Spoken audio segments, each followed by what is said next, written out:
Sa'ad bin Abi Waqqas. Namanya adalah Sa'ad bin Abi Waqqas Malik bin Uhaib bin Abdi Manaf bin Zuhrah bin Kilab bin Murrah bin Ka'ab bin Lu'ai. Panglima perang Abu Ishaq al-Quraisy az-Zuhri al-Makki. Abdi Manaf hidup di Bani Zuhrah yang merupakan paman Nabi Sallallahu Alaihi Wasallam dari pihak ibu. Uhaib adalah kakek Sa'ad. Dia adalah paman Aminah binti Wahab, ibu Nabi Sallallahu Alaihi Wasallam. Orang-orang mengenal Sa'ad sebagai paman Rasulullah Sallallahu Alaihi Wasallam dari pihak ibu. Ketika Nabi Muhammad Rasulullah Sallallahu Alaihi Wasallam menyatakan bahwa beliau diutus menjadi Nabi dan Rasul, Sa'ad bin Abi Waqqas yang saat itu berusia 17 tahun menyambut hidayah Islam. Ia termasuk bagian dari kelompok awal yang menerima dakwah Rasulullah atau golongan as-sabiqun al-awwalun. Ketika pertama kali masuk Islam, cobaan keimanan yang diterimanya berasal dari ibunya sendiri. Cara yang digunakan ibunya untuk membujuk Sa'ad murtad dari Islam adalah dengan mogok makan berhari-hari. Melihat ibunya yang kian letih karena kelaparan, ia pun berkata pada ibunya, "Wahai ibu, demi Allah, seandainya ibu mempunyai 100 nyawa, lalu satu persatu nyawa ibu meninggal, aku tidak akan meninggalkan agama Islam ini sedikit pun. Makanlah, wahai ibu, jika ibu menginginkannya. Jika tidak, itu juga pilihan ibu." Berkat kejadian inilah, Allah pun menurunkan dari surah Luqman yang membeberkan sikap Sa'ad bin Abi Waqqas, yang artinya, jika keduanya memaksamu untuk mempersekutukan dengan aku sesuatu yang tidak ada pengetahuanmu tentang itu, maka janganlah kamu mengikuti keduanya dan pergaulilah keduanya di dunia dengan baik. Quran Surah Al-Luqman ayat 15. Sa'ad adalah orang pertama yang melepaskan anak panah dalam perang yang dilakukan umat Islam. Dia juga orang pertama yang terkena panah. Dia juga adalah satu-satunya orang yang ditebus oleh Rasulullah dengan tebusan kedua orang tuanya. Lepaskanlah panahmu, wahai Sa'ad. Tebusanmu adalah ayah dan ibuku, kata Rasulullah saat perang Uhud. Rasulullah mengagumi keberanian Sa'ad di medan perang.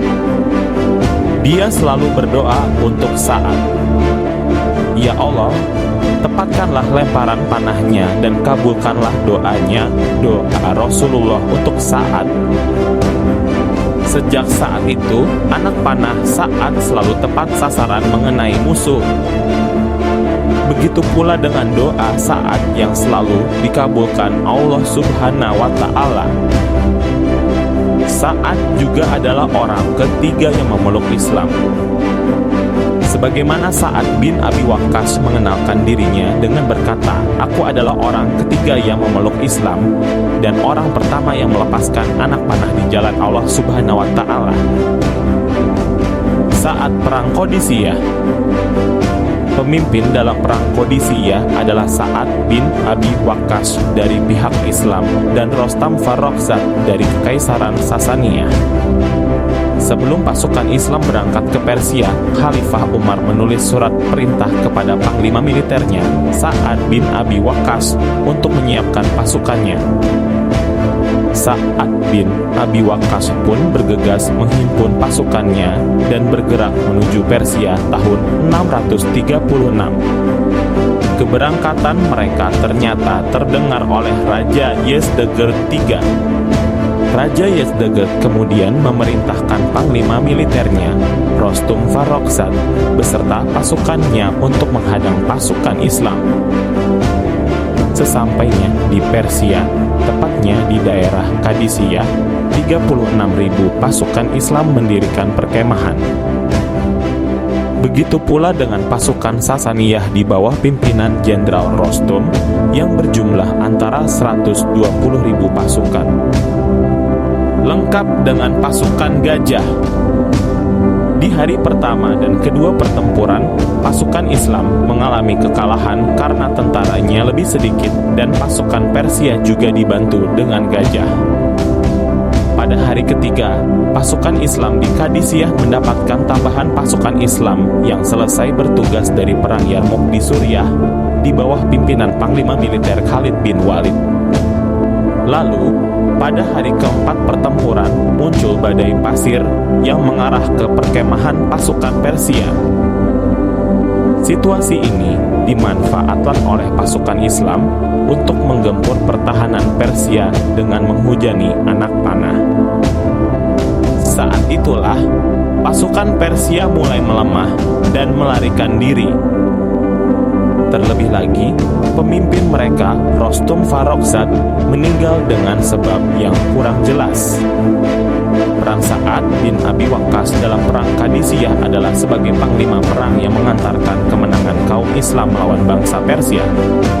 Selain itu, Sa'ad bin Abi Waqqas juga sebagai pengatur strategi perang dan memotivasi para pasukan Muslim. Di kancah peperangan, Sa'ad bin Abi Waqqas selalu memompa semangat pasukan dan membagi kekuatan pasukannya menjadi beberapa lapisan agar setiap pertempuran tetap tersedia tenaga-tenaga baru untuk siap maju dalam medan pertempuran. Sa'ad bin Abi Waqqas pula yang memberi semangat pasukannya dengan membacakan ayat-ayat suci Al-Quran yang berkenaan dengan jihad dalam memerangi kaum kafir dengan janji kemenangan dan pahala yang besar.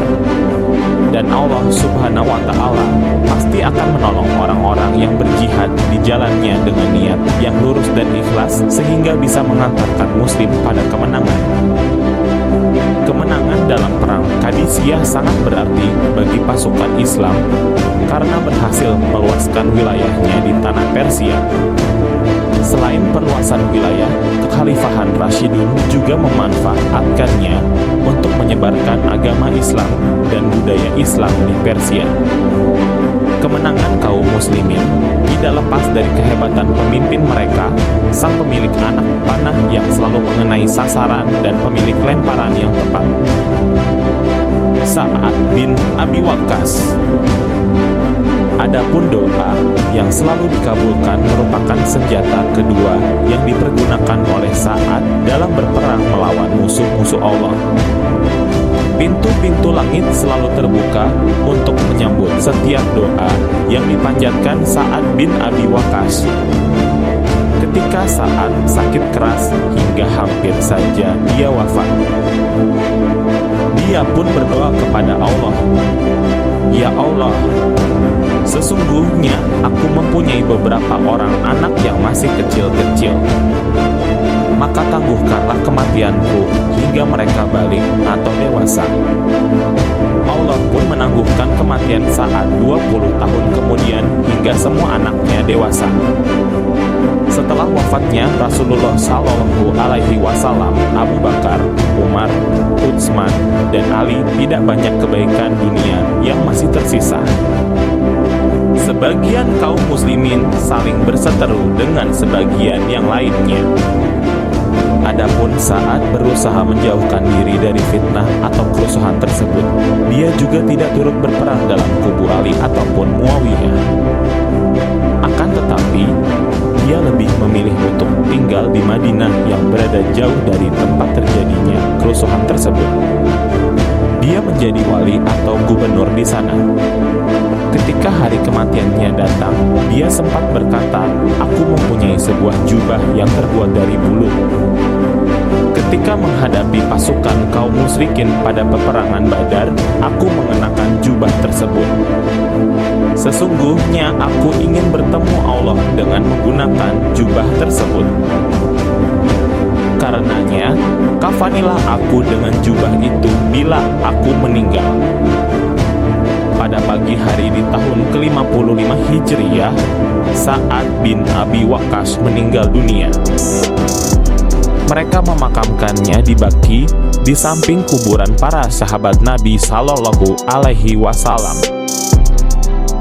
Istri-istri Nabi Shallallahu Alaihi Wasallam, Ummahat al-Muminin, ikut mendoakannya. Mereka semua menangis terseduh-seduh karena sang pelempar jitu dan pemilik doa yang selalu terkabulkan itu telah meninggal dunia. Semoga Sa'ad bin Abi Waqqas dapat sampai ke surga-surga Allah, serta dapat meraih keridhaan dan ampunannya. Demikianlah kisah singkat Sa'ad bin Abi Waqqas, semoga dapat menjadi panutan dan teladan untuk kita semua.